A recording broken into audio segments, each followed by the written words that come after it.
Guardian? Eyes up, Guardian. This is Eyes Up Guardian, episode 7, recorded for Thursday, May 2nd, 2019.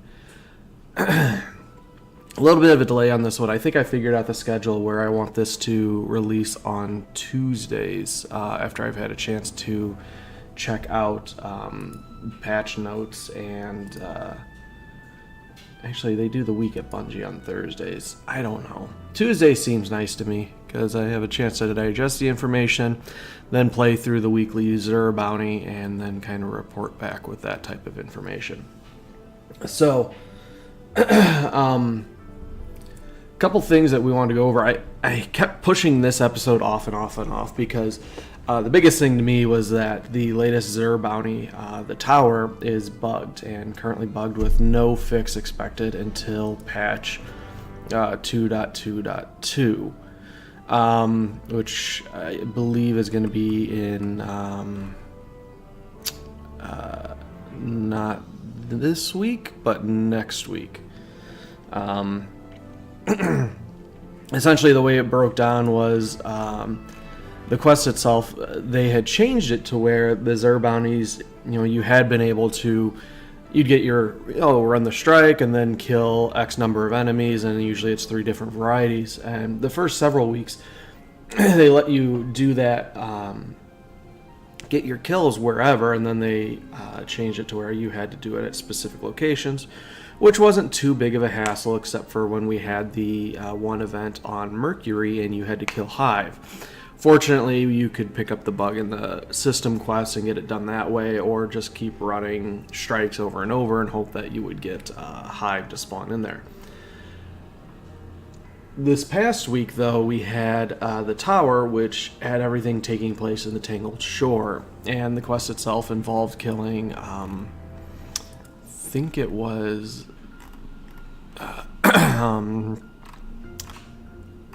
Fallen.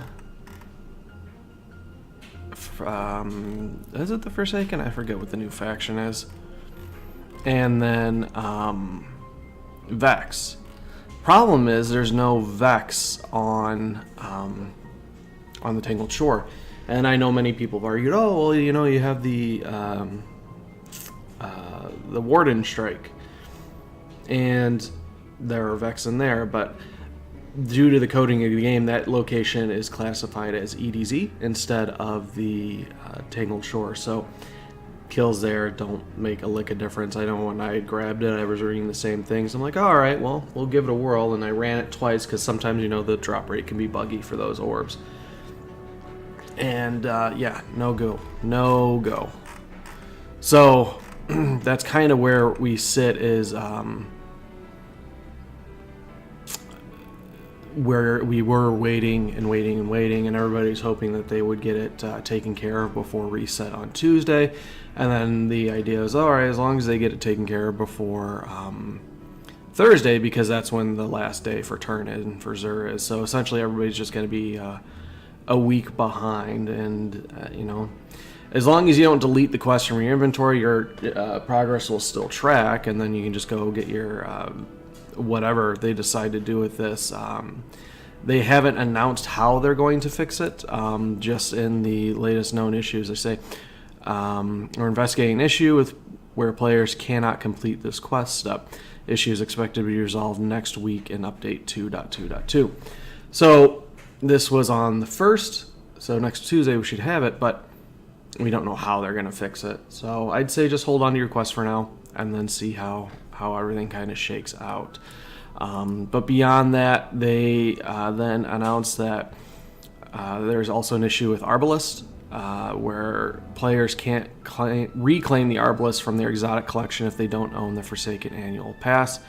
This issue is expected to be resolved in a future update. And then tying into that, kind of, we knew this before, but I didn't go over it, was we're aware of an issue in which opening Revelry Jubilant Engrams on multiple characters may give duplicate items due to an issue with the knockout list. To avoid this, players should only open Jubilant Engrams on a single character until they receive all the Engrams items. And then they also note we'll be reaching out to players who encounter this issue to provide further resolution for their accounts on a future update after the Revelry event has ended. Revelry itself, while a fun event, is just riddled with bugs. Notably, the problem with the motes that spawn when you get the headshots, constantly causing guitar errors. And that's one of the things they say with the orb generation for Revelry. Notably in Gambit Prime, Raids, and Competitive Crucible, I guess it's the way that the items stack up in the game itself. It essentially creates an overflow error where there's just too much for the game to keep track of, so it crashes out, causing the guitar error. So they've disabled that. And the problem was that several of the achievements tied into, well, you need to generate these orbs to get the achievements. And I had heard that they had lowered the requirement because it was like 200 orb kills, and they dropped it down to 20. And as long as you got some of that done, like, it's not actively tracking now, but after the event's over, which is next week, it all gets turned off.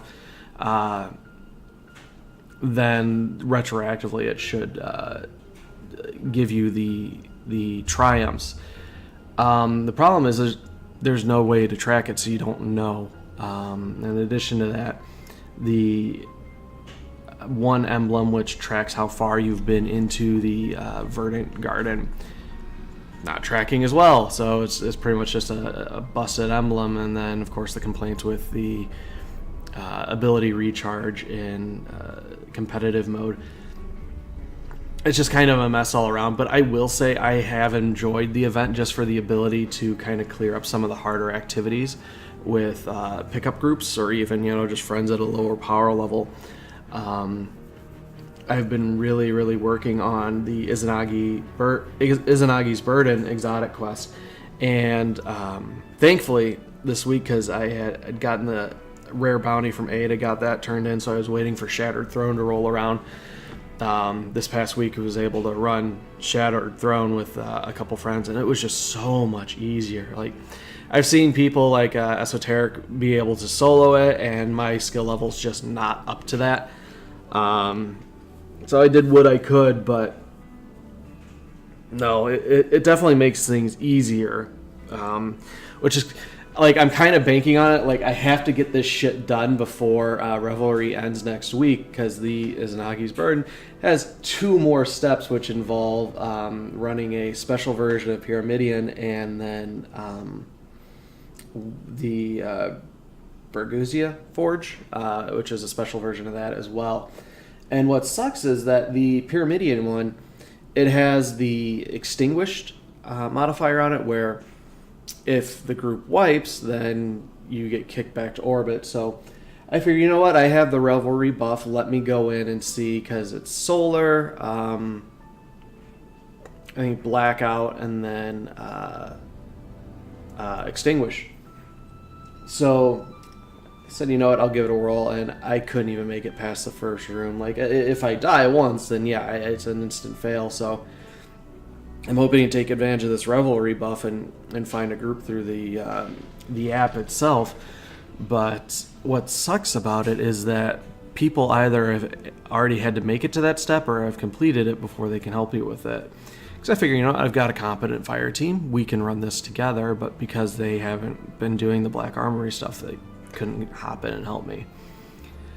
So it's frustrating, and after I read, like, because this quest has taken me so long to do, and I looked up, like, just quick Google, is Izanagi's Burden worth it? And just a mixed bag of results. Like, it's the coolest looking sniper in the game, and it's got interesting perks, but I don't really use a sniper a whole hell of a lot, especially, I don't know that I want to dedicate like an exotic to it when you have so many lovely hand cannons. And like, that's the thing, my primary exotics have almost taken away all the exotic slots, the heavy exotic slots, because I used to run Sleeper or Simulant almost exclusively. Then that got nerfed, and it's like, alright. Hammerhead and 21% Delirium pretty much just replaced it and hold up the slot very well, even just using legendaries.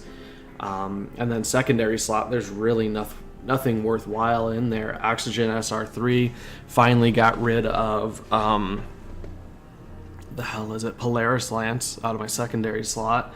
So I typically will run either Oxygen SR3 or the what is that fusion rifle from running the Vanguard strikes, or even still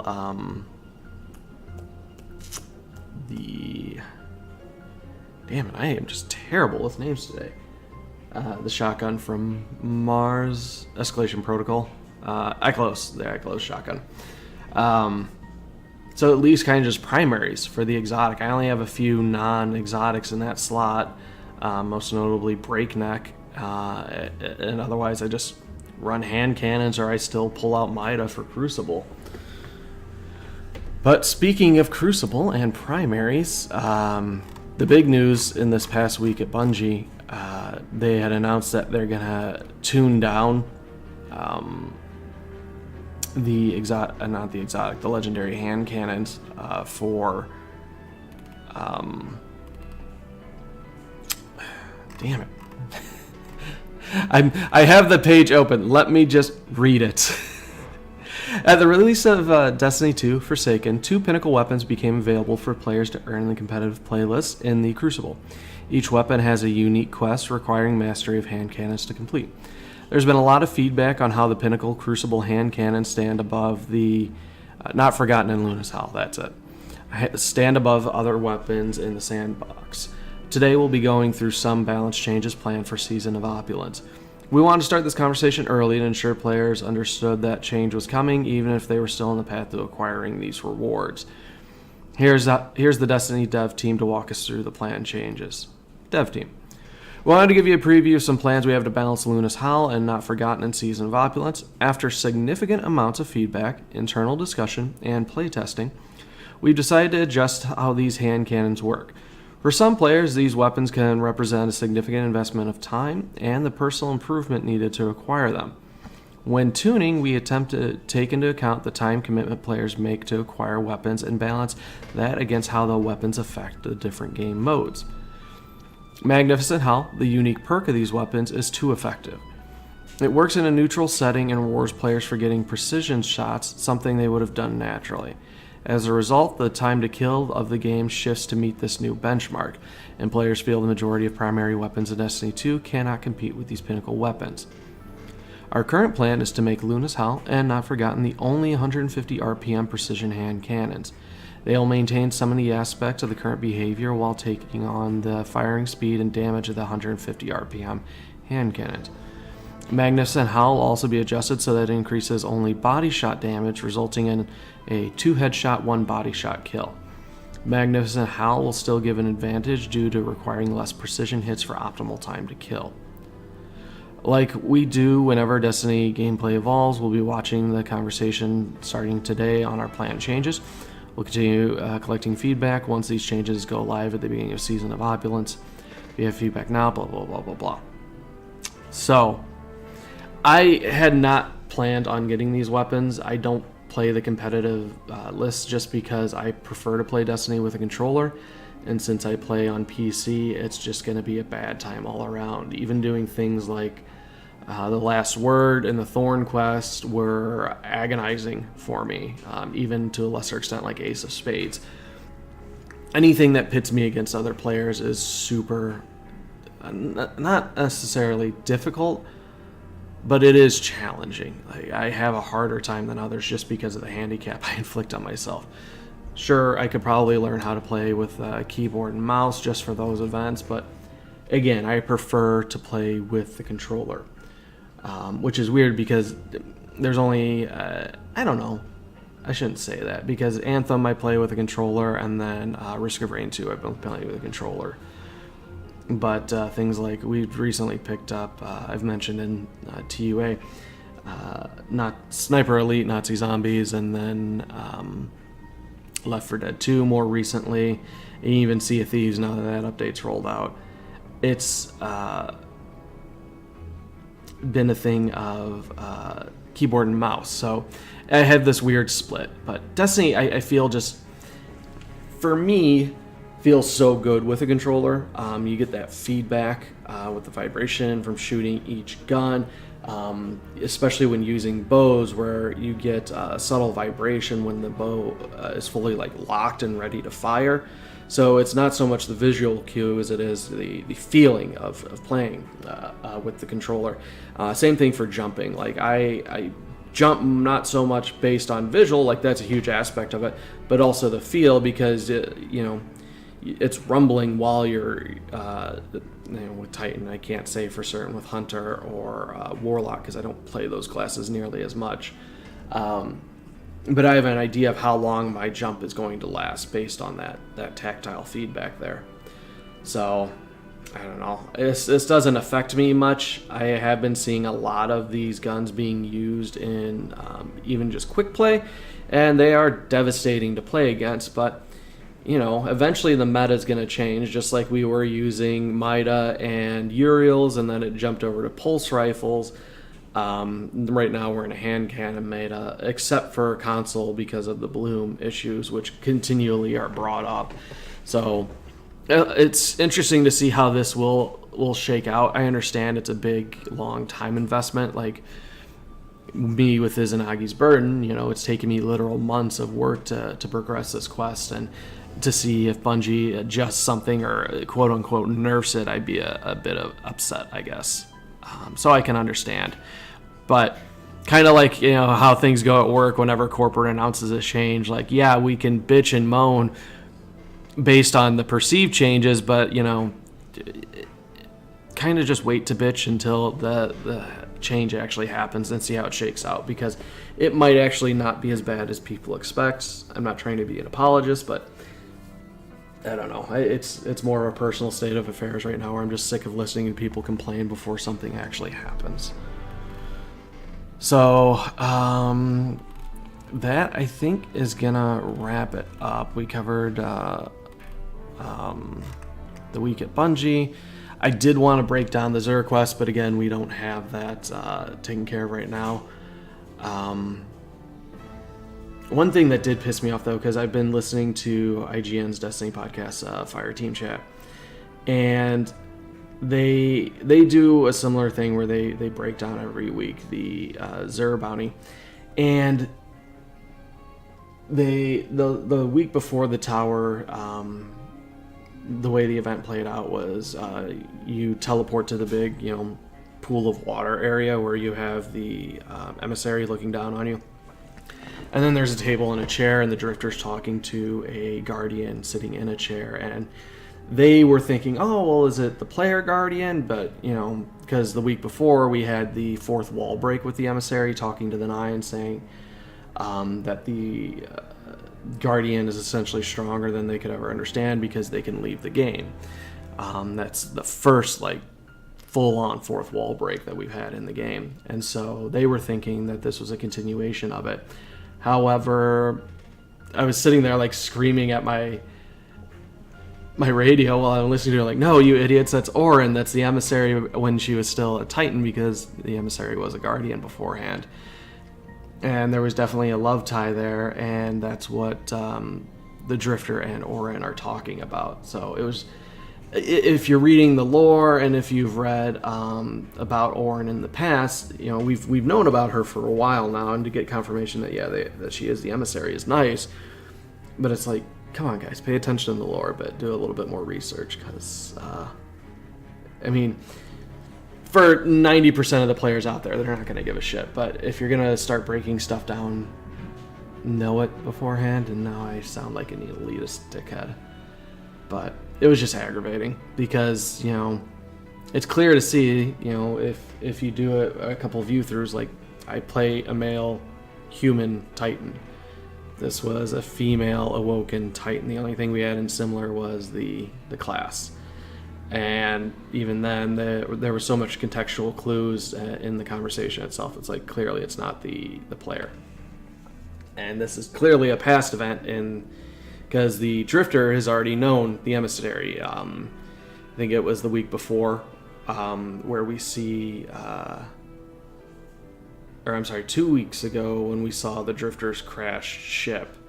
You can go back and talk to the Drifter after the effect, after the event, and he essentially breaks down who the emissary is, and tells you to leave the situation with the 9 alone again. But so there's clearly a history there, and they know who one another are, and Drifter might be in over his head, but I don't know. That's kind of why I'm so bummed out that they couldn't fix this quest, because that's honestly what keeps me coming back more so than anything else. Yeah, there's a few things that I can get wrapped up, or quests I can keep working on. I'm like kind of very lazily still trying to work my hunter up to 50, and I could still start a warlock again. But I'd rather, in these lulls where I've kind of completed everything that I want to in Destiny, I'd rather invest that time in other games, like the new Sea of Thieves update, which has fantastic fishing, by the way. So if you have Sea of Thieves, like Hunter's Call, pretty nice. Anywho, the Xur bounties are why I keep coming back. Like, I look forward to every Friday, going and talking to Xur and grabbing the bounty and, exploring the story, because that's why I play Destiny, is mostly for the lore and the story and the PvE content. And that's kind of what that is. And I feel like a lot of Destiny lately has been leaning hard into like PvP content, not only through Gambit, but also through a lot of these exotic hand cannons. So seeing stuff focus more towards that is, refreshing. But that's going to wrap it up. We'll be back next Tuesday. Depending on what, new stuff we learn, we'll discuss it then. But otherwise, can't talk. If you have any of your own questions, comments, concerns, criticism, complaints, critiques, write the show. We're just going to dump everything into the same email address, so shoot it over to theunwashedasses@gmail.com. Again, theunwashedasses@gmail.com. Just put Destiny in the subject line. And, that's going to wrap it up. We'll talk to you next week.